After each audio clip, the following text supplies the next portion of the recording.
Assalamualaikum warahmatullahi wabarakatuh. Perkenalkan, nama saya Abdullah Sidik.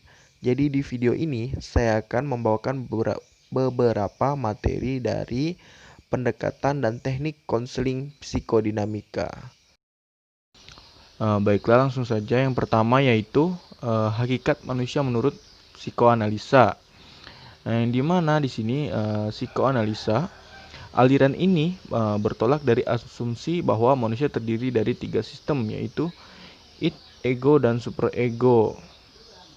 Yang dimana di sini id merupakan sekumpulan potensi yang dibawa sejak lahir, insting-insting dan nafsu primer. Jadi di sini menurut hakikat manusia menurut psikoanalisa ya, id adalah sekumpulan potensi yang dibawa sejak lahir, insting-insting dan nafsu primer sebagai energi psikis yang memberdaya kepada ego dan superego untuk menjalankan fungsi-fungsinya.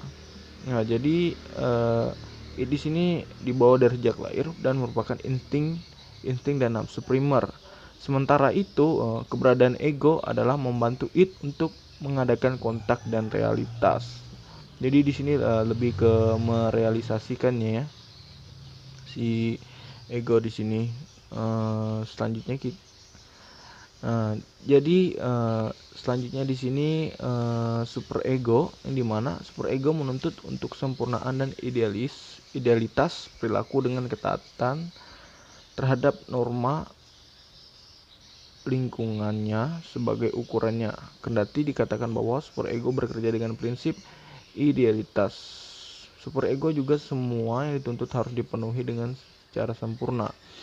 Jadi seperti kita ketahui di sini ada beberapa penjelasan mengenai id, ego, dan superego, yang dimana id di sini merupakan insting-insting atau nafsu, sedangkan ego merupakan merealisasikannya atau merealisasikan keinginan id seperti itu. Sedangkan ini superego yaitu menuntut kesempurnaan dan idealitas perilaku dengan ketaatan terhadap norma-norma lingkungan sebagai ukurannya seperti itu. Jadi dapat dari penjelasan di atas tadi dapat dipahami bahwa psikoanalisis memandang perilaku manusia banyak dipengaruhi oleh masa lalu, alam tidak sadar, dan dorongan-dorongan biologis nafsu seperti itu, yang selalu menuntut kenikmatan untuk segera dipenuhi dengan menganggap bahwa tabiat manusia adalah buruk, liar, kejam, kelam, non etis, egois, syarat nafsu, dan berkiblat pada kenikmatan jasmani.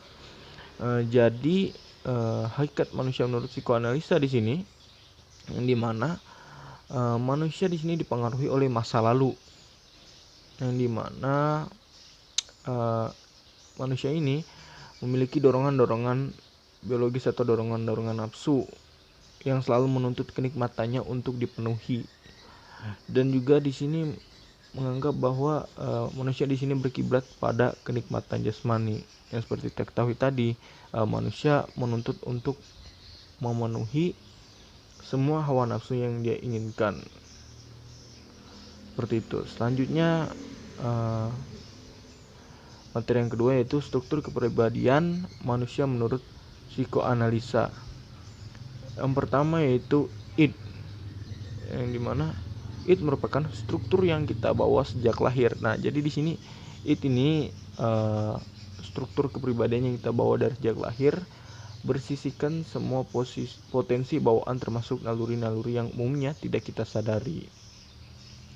Jadi di sini merupakan struktur kepribadian yang kita bawa dari sejak lahir dan memiliki potensi bawaan termasuk naluri-naluri yang umumnya yang kita tidak sadari. Dan juga di sini terdapat dorongan-dorongan naluriah yang cenderung primitif dan menimbulkan ketegangan karena menuntut untuk dipenuhi. Untuk memuaskan dorongan-dorongan id menggunakan dua mekanisme tindakan refleks dan proses primer. Nah, jadi di sini juga terdapat dua naluri, yang dimana di sini dibedakan menjadi dua, yaitu yang pertama naluri hidup, yang dimana merefleksikan kebutuhan id untuk mengejar kesenangan dan menghindari ketidaknyamanan seperti itu. Jadi naluri hidup di sini Kebutuhan itu untuk mengejar kesenangan dan menghindari ketidaknyamanan dalam hidupnya. Selanjutnya naluri mati, yang merupakan dorongan-dorongan agresif yang negatif yang dapat mencelakakan diri sendiri atau orang lain. Seperti itu ya. Selanjutnya ego.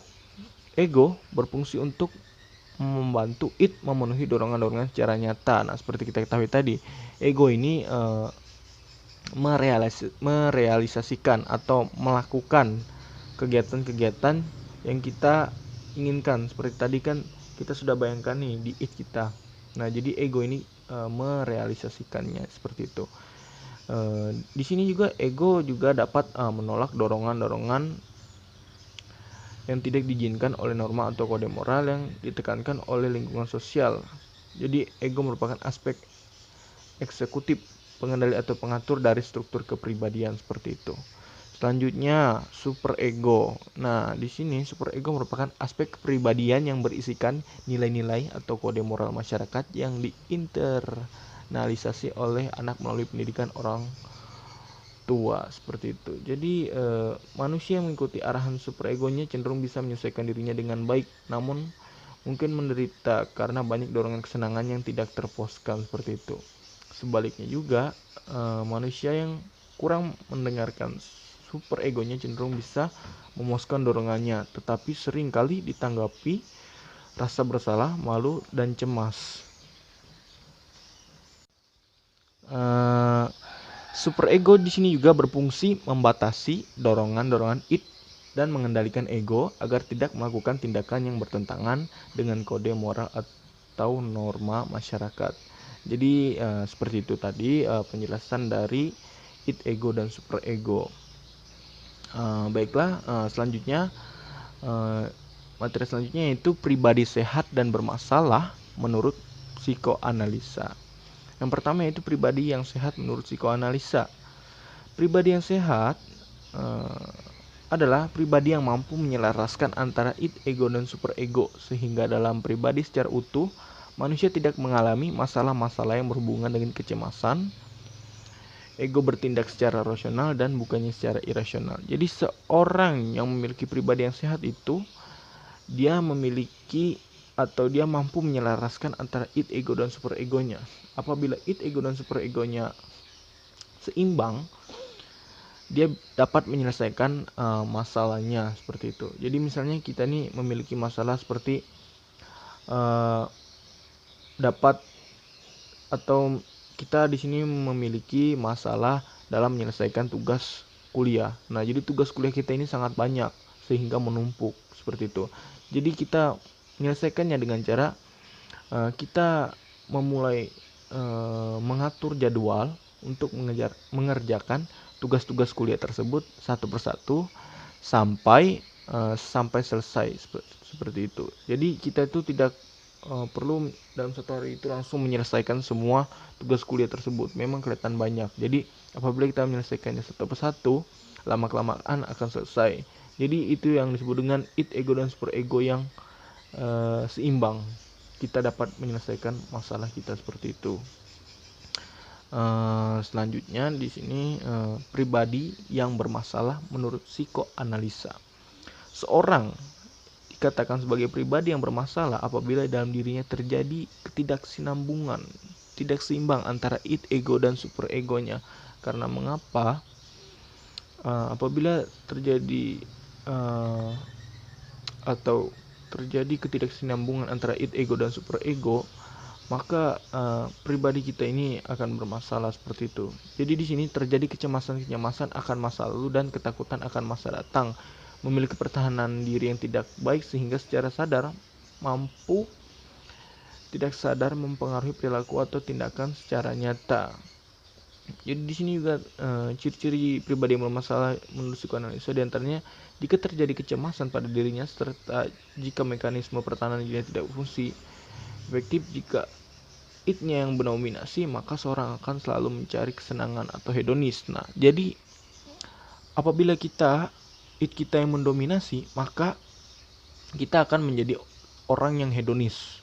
Orang yang hedonis ini selalu mencari kesenangan sehingga melupakan semua yang berada di sekitar lingkungannya seperti teman-temannya, orang tuanya, tugas-tugas kuliahnya pun sampai dia lupakan gara-gara mencari kesenangan terus-menerus. Jadi selanjutnya, jika superegonya yang mendominasi, maka individu akan banyak merasa bersalah dan nggak enakan seperti itu, nggak enakan gitu. Seperti kita tuh tidak enakan gitu, tidak enakan terus. Apa-apa selalu mengalah, tidak enakan, selalu merasa bersalah seperti itu. Jadi pada intinya individu yang sehat adalah yang bisa imbang antara id ego dan super egonya. Seperti itu.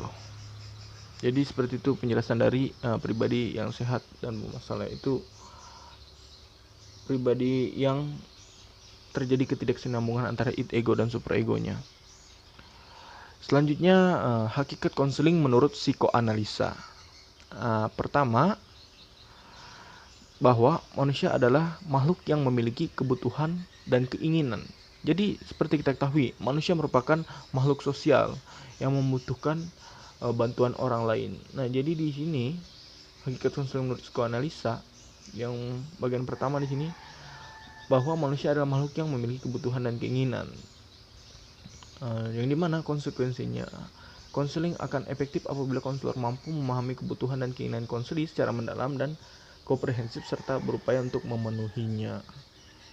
Seperti itu. Selanjutnya di sini yang kedua adanya pengaruh masa lalu. Yang dimana menjadikan konselor, kita sebagai konselor harus mampu untuk memusatkan perhatian kepada pengungkapan pengaruh masa lalu konseli kepada perilakunya masa kini. Jadi kita sebagai konselor memusatkan perhatian untuk si konseli agar si konseli ini mampu melakukan pengungkapan masa lalunya untuk perilakunya masa kini dengan tidak mengesampingkan pentingnya perilaku dan suasana masa kini yang mempengaruhi perilaku masa kini tersebut. Jadi dengan memusatkan perhatian pada pengungkapan pengaruh masa lalu, si konseli bisa mengetahui pengaruh perilaku masa kininya. Jadi semua yang kegiatannya di masa lalu dia bisa mengevaluasinya dan memperbaikinya di masa kini seperti itu. Selanjutnya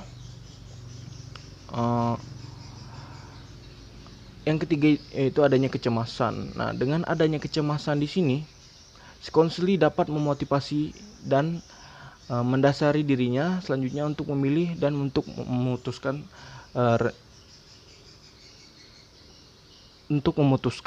dan merencanakan kehidupannya secara bijaksana. Jadi dengan kecemasan tersebut dia dapat memotivasi dirinya dan mendasari dirinya untuk memutuskan dan merencanakan kehidupannya seperti itu ya. Dan selanjutnya yang keempat, yang terakhir yaitu adanya tahapan perkembangan kepribadian individu. Nah, dengan konsep ini memberikan konseling pada konseli akan efektif apabila materi, metode, dan teknik konseling disesuaikan dengan tahapan perkembangan kepribadian anak tersebut. Jadi apabila materi dan teknik konseling disesuaikan dengan tahapan perkembangan kepribadian anak tersebut, kita bisa mengetahui kapasitas si konseli tersebut itu sudah sampai mana apabila disesuaikan antara materi, metode, dan teknik konseling tersebut disesuaikan dengan tahapan perkembangan kepribadian anak tersebut. Mungkin itu saja penjelasan dari saya. Kurang dan lebihnya mohon maaf. Mungkin semoga teman-teman bisa memahami penyampaian materi dari saya. Mungkin itu dulu. Wabillahi taufiq wal hidayah. Wassalamualaikum warahmatullahi wabarakatuh.